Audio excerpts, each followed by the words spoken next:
2024 के लोकसभा चुनाव में इंडिया गठबंधन एक साथ आया और उसका परिणाम यह हुआ कि बीजेपी को रोकने में कामयाबी मिली। कहा जाता है कि उत्तर प्रदेश की 80 लोकसभा सीटों का इसमें बहुत बड़ा रोल होता है। उत्तर प्रदेश में बीजेपी का परफॉर्मेंस लोकसभा चुनाव में समाजवादी पार्टी के मुकाबले अच्छा खासा नहीं रहा था। बेहतर परफॉर्मेंस समाजवादी पार्टी ने किया। यही वजह रही कि यूपी के दो लड़के यानी कि अखिलेश और राहुल गांधी एक अच्छे नंबर के साथ विपक्ष में पहुंचते हैं। शुरुआत में आपने देखा होगा कि लोकसभा में अखिलेश यादव और राहुल गांधी एक दूसरे के काफी पास बैठे हुए नजर आते थे, लेकिन अब अखिलेश यादव राहुल गांधी से दूर हो गए हैं। हम बात कर रहे हैं लोकसभा में सांसदों के सीटिंग अरेंजमेंट की, लेकिन ये हुआ कैसे, इसको लेकर कई सांसद नाराज भी हैं। समझते हैं इस वीडियो में क्या है पूरा मामला। मेरा नाम है सैयद सोबान, आप देख रहे हैं स्विच। संसद भवन में 3 दिसंबर से शीतकालीन सत्र शुरू हुआ, उसका प्रश्नकाल शुरू हुआ। समाजवादी पार्टी के मुखिया अखिलेश यादव, जो आपको पहले के सत्रों में राहुल गांधी के साथ बैठे हुए नजर आ रहे थे, वो अब उनसे दूर हो गए हैं। इस पूरी सीटिंग अरेंजमेंट को समझने से पहले आपको एक बार संसद भवन की सीटिंग अरेंजमेंट से रूबरू करा देते हैं। ये तस्वीर देखें, इसमें कुल 8 ब्लॉक हैं, जिसमें 12 रो हैं। सत्ताधारी और गठबंधन के सांसद स्पीकर के दाहिने साइड बैठते हैं और विपक्ष बाएं साइड बैठता है।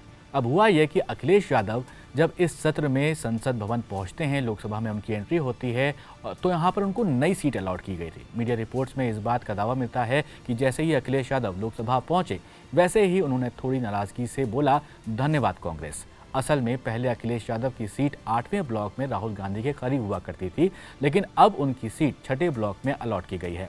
कांग्रेस के सांसद के वेणुगोपाल ने अखिलेश यादव को इशारा करके राहुल गांधी के पास बैठने के लिए भी कहा, लेकिन अखिलेश यादव ने मना कर दिया।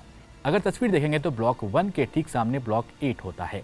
ब्लॉक 1 में प्रधानमंत्री की सीट होती है, ब्लॉक 8 में लीडर ऑफ ऑपोजिशन की सीट होती है, यानी राहुल गांधी की सीट है। अखिलेश यादव को नए सीटिंग के हिसाब से 6ठे ब्लॉक में 355 नंबर की सीट अलॉट हुई है, जो राहुल गांधी की सीट से कुछ दूरी पर है।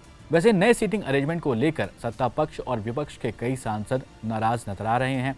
इसमें टीडीपी के वरिष्ठ सांसद मंगुटा श्रीनिवासुलु रेड्डी भी शामिल हैं।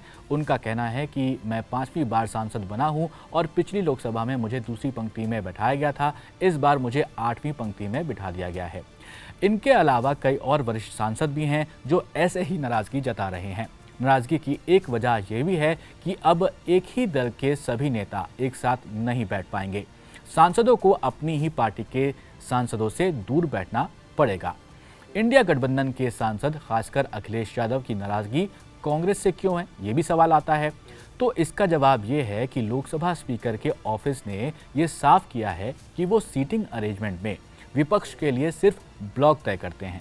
बाकी विपक्ष की जो सबसे बड़ी पार्टी होती है, उसके जो नेता होते हैं, उनको ये जिम्मेदारी दी जाती है कि कौन किस जगह पर बैठेगा, इस पर उनको सुझाव देना होता है। अब विपक्ष की सबसे बड़ी पार्टी कौन है, तो वो है कांग्रेस। लीडर ऑफ ऑपोजिशन कौन है, तो वो है राहुल गांधी।